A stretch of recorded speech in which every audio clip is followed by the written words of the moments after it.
I mean, this is just awful. Um, and that was it. Oh no. What started? Oh, can I badmouth Scotty? Is that okay?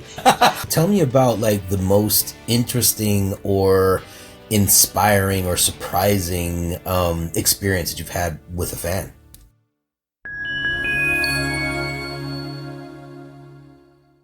Welcome back to the major award edition of Talking a Christmas Story with the Cast.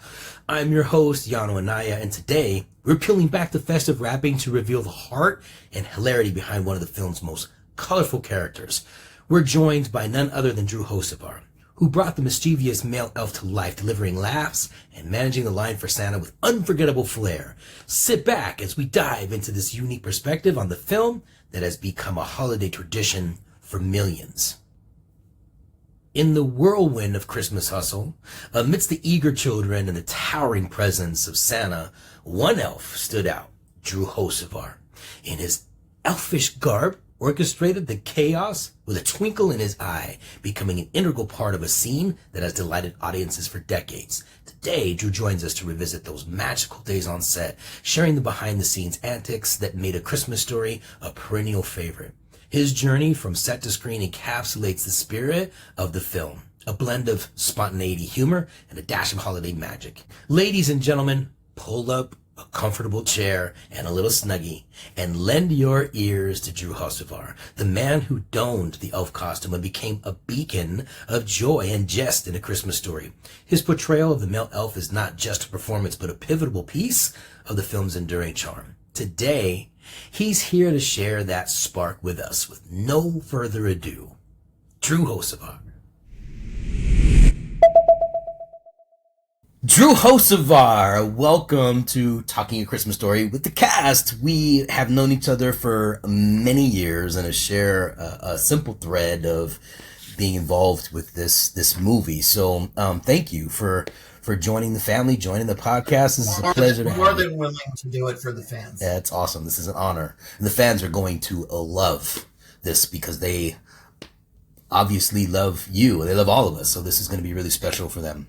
All right. So, Drew, I'm going to go ahead and jump into some questions that have been created from the fans. Plus, we've got some artistic people that are creating questions as well. So let's just have some fun. We'll just dive into this. Okay?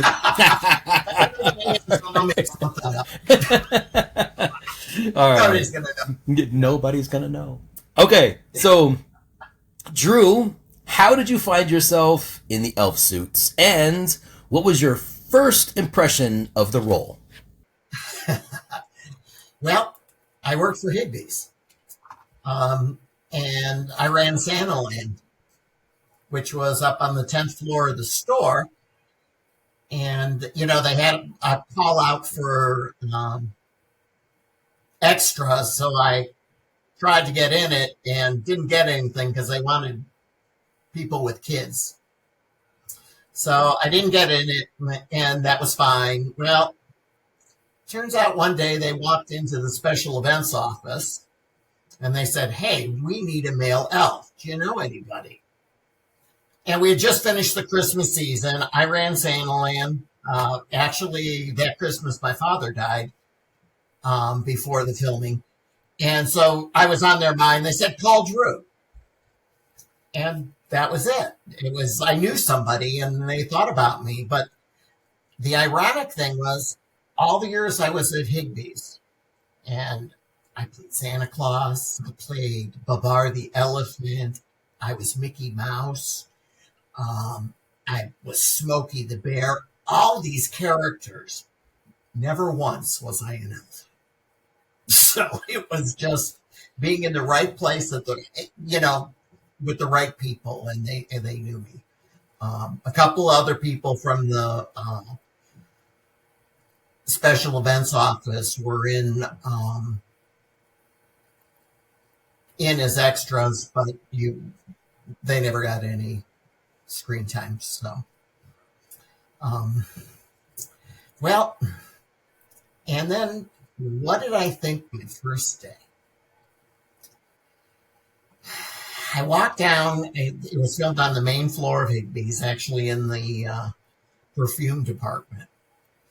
It was all the fragrances, and they had cleaned all that out, left all the cases, and put other stuff in the cases, built the mountain, and did all that. And I walked out there in my elf suit, which they gave me, and I thought to myself,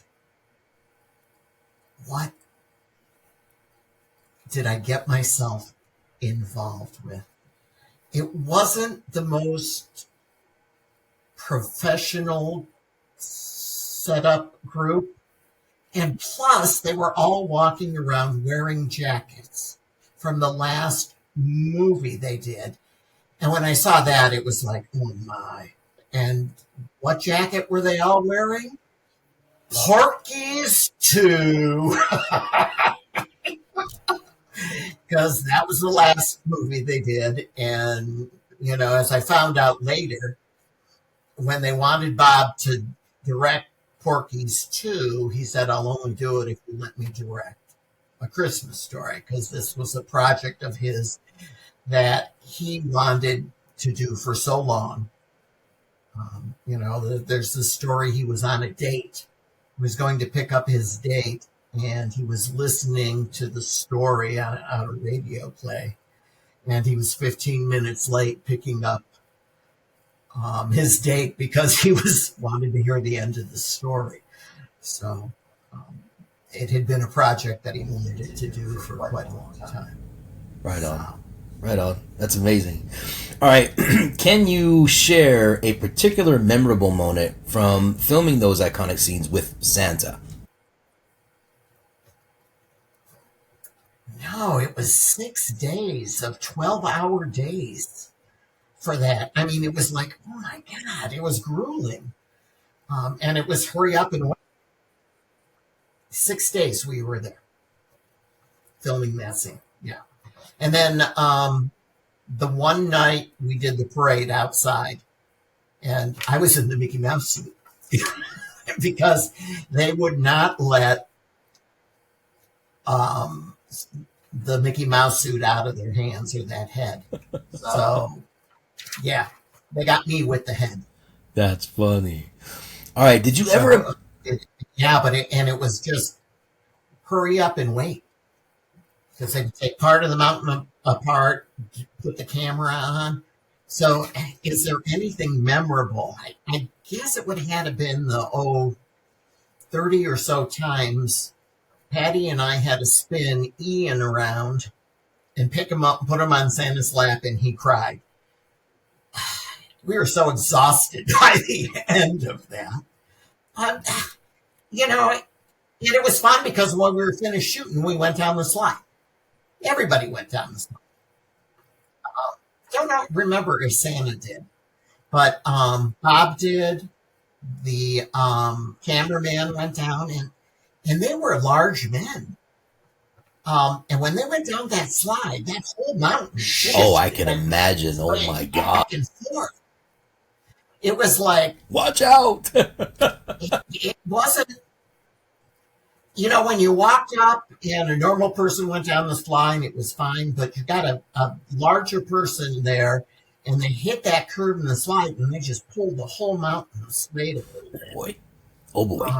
I don't think I was ever really afraid being there, but it did move. There really wasn't anything memorable. The whole thing was just lots of time. I can't tell you what we did on what day. But when you think that they get 30 minutes or 30 seconds of good film a day is considered a good day. So, yeah, it was a lot. I'm not even sure if I saw Darren McGavin and Melinda Dillon on set. When they did their little thing, come to get the kids, I'm not sure if I was there. I might have been up on the mountain, but I don't think so. So, did you ever imagine? I'm sorry. It was a lot of work. A lot, yeah. Those are grueling days.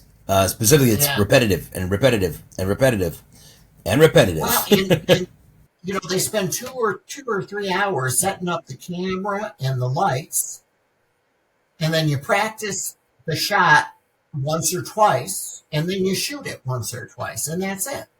And then you go do a voice recording so they can sync the voice to it, and that was it. And really, I interacted with Ian and Peter for all that time, but then I never saw them again for 40 years. So, we didn't keep in touch. I mean, I didn't know Patty at the time. I knew who she was because she had done so much live theater in town. So I knew her from all of that. And since then, yeah, we're friendly. We keep in touch. But That's awesome. So, did you ever imagine that your portrayal of the male elf would actually become so iconic, and what has that recognition meant to you over the years? Oh my God, no. When we saw they did a screening for Higbee's employees in Cleveland, and they did a screening for the cast and the crew in Toronto, and actually I was there at the time. I had gone up to go see some of the shooting in studio, and I actually saw the last scene of the movie where they're in bed, and I just remember them having to keep waking up Ian because he fell asleep with his Zeppelin, and he was asleep, but they had to keep waking him up so he could act like he was asleep. But I was there, and I stayed with the kids acting coach, and a friend of mine came up with me, and they showed it, and Charlie never thought to say, "Hey, Drew's in town." I mean, because I was there. That's the thing. Why doesn't he come? So I didn't get to see it, but when I saw it in Cleveland, it was like, "Oh, this thing is terrible." I mean, this is just awful. And that was it. Oh no! And then when they started playing it online, or as my friends call it, 24 Hours of Drew, on TV, it just kind of started growing. And, the first time you guys came in, I didn't do anything with it. Nobody called me about it, which was typical. Oh, can I badmouth Scotty? Is that okay? We're all brothers. It don't matter. We do it to each other's faces, so that's all good. I love it when we do interviews and they talk to Scotty, and Scotty says, "Yeah, I always knew it was going to be a classic, and it was such a wonderful piece of writing and all this." And I look at Scotty and I say, "You were a pretty precocious 12-year-old, weren't you?" I mean, seriously, I knew you were in the business and you did this. So I just never really thought it would happen, and I constantly are meeting new people, and on occasion it gets me a free drink in a bar. Yeah, that's a good question. So tell me about like the most interesting or inspiring or surprising experience that you've had with a fan. Oh, you know what? It had to be that woman that came to Cleveland the one time when we signed her boobs. I do remember that. She was so much fun. She was hilarious. She was just full of life. And she had her shirt on, so we signed her shirt. Living her full life. Yeah. Awesome. And honestly, and I remember that, that one thing in Cleveland like that, and everybody was like, "Oh, come back to the bar." And because you guys were all new at this still, and they set us all at one table, which was really stupid, and all the fans around us. And of course, Patty and I are sitting there. She's like, looks at me, and I look at her. And I said, "Well, should we do it?" And she's like, "Yeah." So we went out and worked the tables.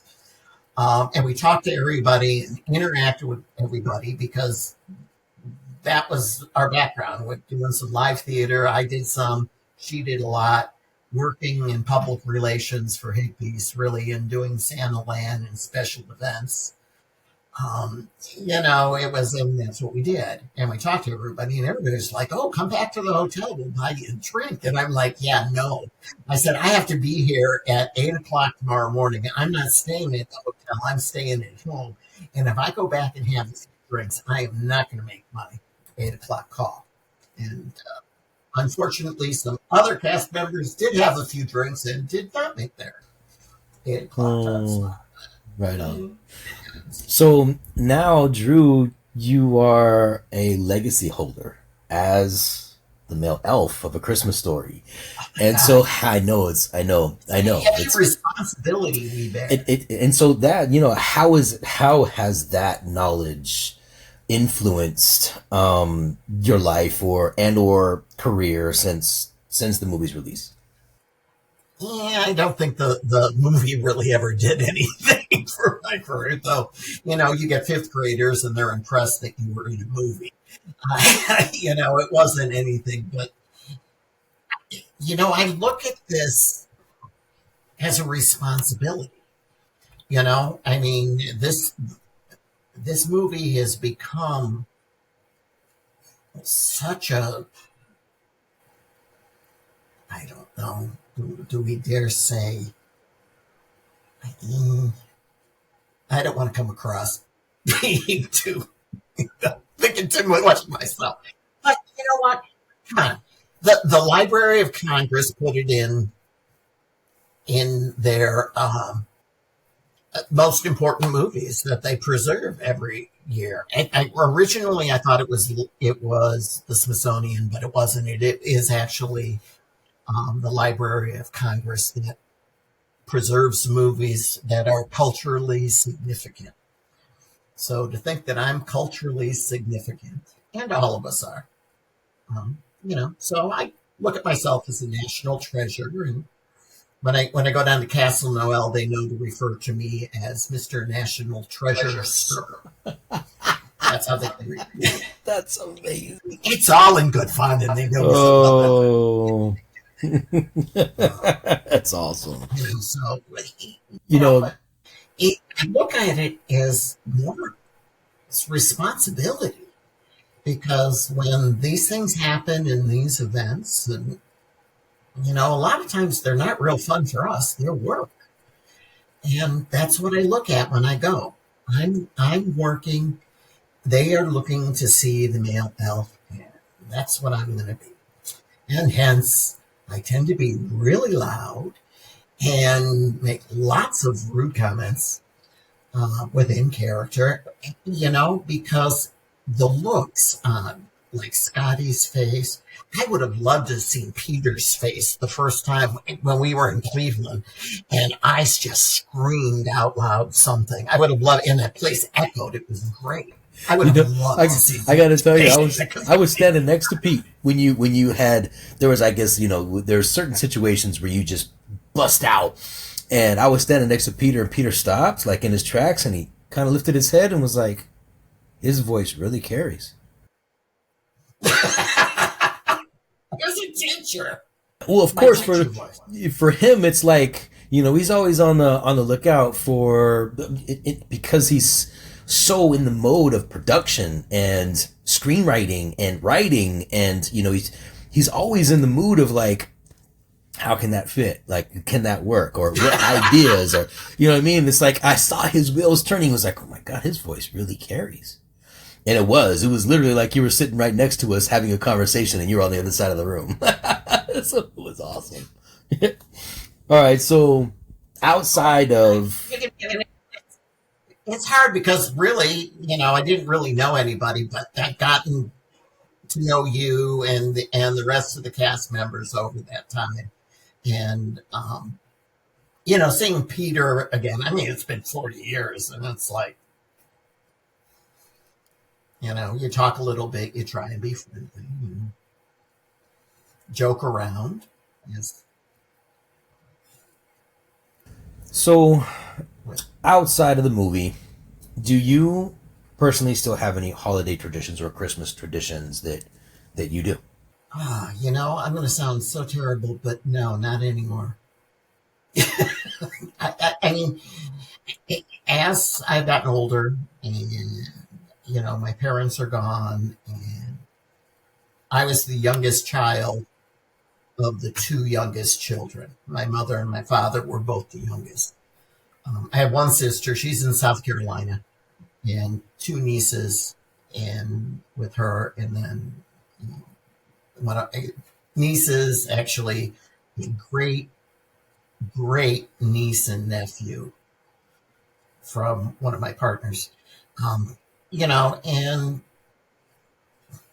we used to, I mean, we did. We had dinners. We would have 35 people over. We would have my family, and we would have Patrick's family, and we would have um, my sister's in laws, their family. And, we would have 35 people for Christmas dinner. And, with tables set up in three rooms. And people would have to draw numbers to figure out where they're going to sit, where they were assigned. But we didn't have room to fit 35 people in one room. We probably could have done it, but we thought, we had some in the living room, some in the dining room, some in the kitchen. So we did that. And for so many years, I worked at Higbee's. And then after Higbee's closed at Tower City at Christmas time. And that took a lot of time, a lot of weekends. And even when I was teaching, I still worked on weekends. We would do breakfast with Santa and, anything. So we were always busy, but we always did that. And, in my childhood, my mother's family all got together. There were one brother and five sisters. And them and all their kids, we would all get together at my grandmother's house, which was so tiny. I don't know how we all fit in there. And we would always do that. And one thing that I did for, well, I should say we did. It had to be, we did it for probably 35 years. I would have all my cousins' kids come over and make gingerbread houses every year. And all my friends with young kids, they would all come over. And actually, even some of my cousins' grandchildren have come over. We did it for so many years, and it was hysterical. We had this thing planned out, and we would have groups of 5 or 6 kids show up. And, oh God, we would cover the carpet in the kitchen. We had a big area rug, and we would put a painter's tarp over it. And as one little nephew, he used to call it the candy buffet because we just bought so much candy. And I would make the houses in advance, so they just had to decorate them. And we did that for years. And then finally, all the little kids grew up. And the little ones that are still around are like gluten intolerant. And it's like, okay, it's getting. So for maybe about 5 years, we haven't done it. So there were a lot of things. But now, we kind of do things with friends. Christmas dinner last year was all friends that came over. Some that don't have any family. Some Mark and Dana from Castle Noel. I invited them over because they don't do anything for Christmas. Some years they don't even put up a tree because they're working every day. And they do a big thing for St. Patrick's Day. And that's when they celebrate Christmas, on St. Patrick's Day. But they came, and it's like, I didn't realize that his daughter was doing something. And it was like, they had to go see Dana's mother. And they said, Mark, I just thought maybe you guys were alone and not doing anything because you said you like to sleep all day. And, well, they ended up cutting the other visits short. They didn't go visit Dana's mother, and they came here for dinner because they just figured, it's going to be outrageous. And it was no big deal. It was individual beef Wellingtons. Nothing. No big deal. But we had a blast. So, but where I'm carrying on. It really didn't, I don't think it had much effect on my career choices or what I did for a living. Of course, a 24-year-old kid's in a movie. I'm thinking, oh, maybe I'll be in some other movies. I'll be, yeah, right. Yeah. It doesn't work that way. But that's okay. So, is there anything surprising or something that you believe fans may not know about that they would like to learn about you or what you do in your retirement? Well, I'm a really nice guy, first of all. One bonus, right? You know what? I taught school for 35 years, and in the course of that, I also had my own design and display business that I ran on the side of teaching, and I designed a lot of theater sets and did store windows and did some of those things. And I kind of put that all aside. Again, and because it was fun. And I always, and even I installed draperies and worked for a decorator for years. My mom sewed draperies for Higbee's. Really? That's cool. Yeah. She got a job in the drapery workroom at Higbee's. And for some reason, Mr. Sachs, her boss, loved her and really liked her. And he went to the head of the shop and told her, teach her everything. And then when mom had kids, Higbee's gave her a big table, and she worked at home for them. And it was, oh man, it had to be like a 12-foot table, about 6 foot wide, covered in cork. And it fit in our family room, but Thanksgiving we would turn it on the side and we would have the whole family over. Each sister had took a year having the family over, but it was only when everybody came to our house that we all sat at one table because we had this huge cork table. And then I go down and I make rugs for a relief organization. And I blow glass. Some of the shows I bring some of my glass. And actually my buddy Laverne that I blow glass with and I've been glass with for 15 years, he runs the rug room at this relief organization, and he asked me if I would come down and lay out the rugs, which involves just taking colored strips of fabric and putting them in some kind of order. You can only do horizontal stripes, and you just vary those. And I looked at him square in the face, and I said, you've seen some of my glass pieces and my color combinations. Are you sure you want me to lay out rugs? But everything is sold. And everything is sold relatively quick. So they like some of my bizarre color choices and putting things together. So I do that. And then I love to garden. I was out working the estate all day today. I call my backyard the estate because it sounds a little more impressive. That's cool. Working the estate instead of saying I was out breaking leaves out of the flower beds today, did a little pruning. So I spent a lot of time in the yard. I do some woodworking. I'm actually, for the one carousel, I'm building a staircase and platform because I'm getting too old to climb a ladder to get on top of the carousel to grease. So I built one set of stairs and the platform, and I'm working on the second set. So I putter around with that. Since you are a legend in this movie, A Christmas Story, and considered a national treasure, being retired, and having been a part of something that has such a big impact and influence with many different families, what message or what advice, it's up to you how you want to word this, but what would you like to inspire families, parents, and children?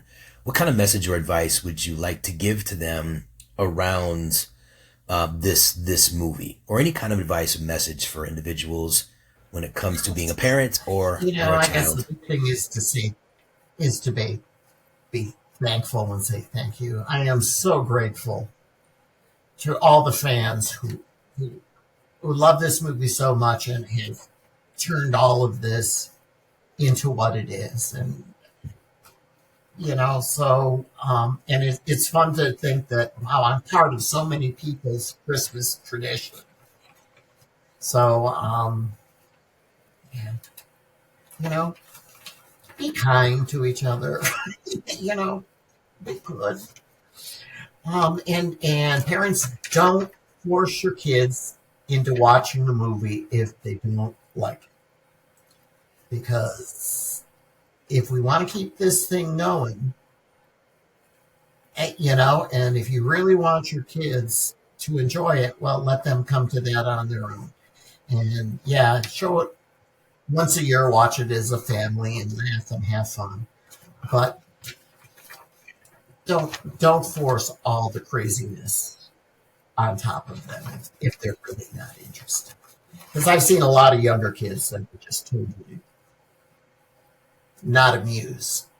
I mean, of course, I really give them a lot of grief when I see them. That's awesome.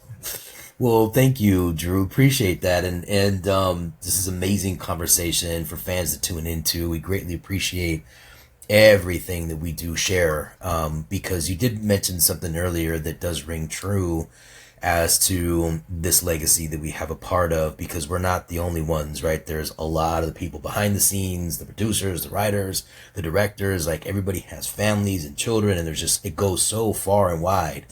And the objective, the mission of part of this podcast is to get everyone into one platform so that, in the future, 10 years, 15, 20 years, when some of us may have passed already, that people have an opportunity to go somewhere and have a whole library of podcasts they can listen to from all of the fans and everybody that has, an important part or a small part or a big part or just being a fan, to be able to share the love of what this has done for all of us. So thank you for expressing that and sharing that with the community that we have around this movie. So I want to switch things up, and we're going to do a little game segment. One last thing about the movie. If you really want to ride a slide like Ralphie in the movie, Castle Noel in Medina, Ohio, and if you book your reservations in advance and you talk to them, just kind of ask if I'm going to be there that day, because sometimes I'm there.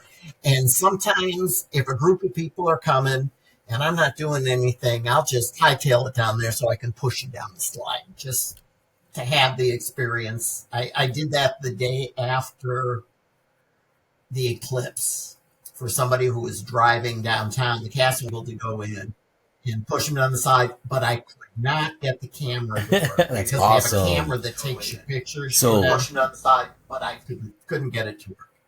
But so there should be maybe we should set up. That's very kind of you to be able to offer that. Yeah, awesome. Well, thank you, Drew, again, and we love you so much, very much, and look forward to doing some more stuff in the future for the fans. So we'll talk soon, okay? As we draw the curtains on today's journey with Drew Hocevar, our delightful male elf, it's clear that the world of A Christmas Story extends far beyond the screen. Today, Drew has not only shared his vivid memories, but also painted us a picture of what could have been had his character had his mischievous way. It reminds us that the perspective is everything. Like the kaleidoscope of lights on a Christmas tree, each twist and turn in our lives offers a unique burst of color and character, shaping our personal narratives in unexpected ways. As we reflect on Drew's reinterpretations and the playful what-ifs, we're reminded of the powerful role that imagination plays in our lives. It's the same creativity that brings films to life, and the same spark that can turn everyday moments into cherished memories. This story, our beloved A Christmas Story, is more than just the tale of a boy and his BB gun. It's a canvas for our own holiday experience, a personal revelation. In life, much like our game of Elves Encore, we are often presented with the script of the expected. Yet, it's our spirit of play, our willingness to embrace the role of the elf in our own stories that allows us to reimagine and reshape those scripts into something uniquely joyous and memorable.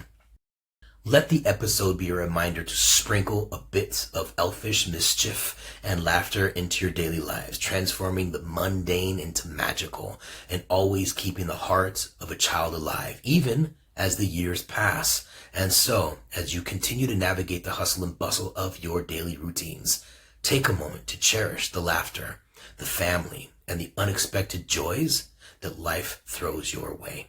Remember, not all gifts come wrapped under the tree.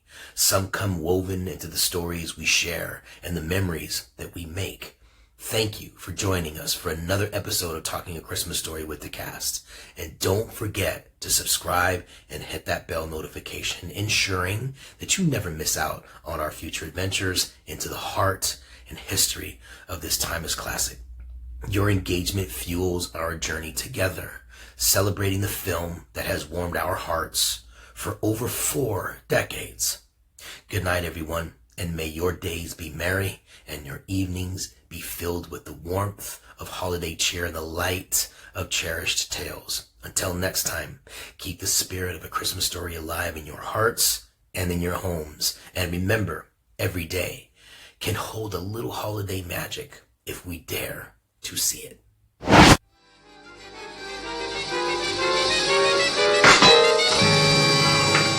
Oh my God, I shot my eye out. You'll shoot your eye out, kid.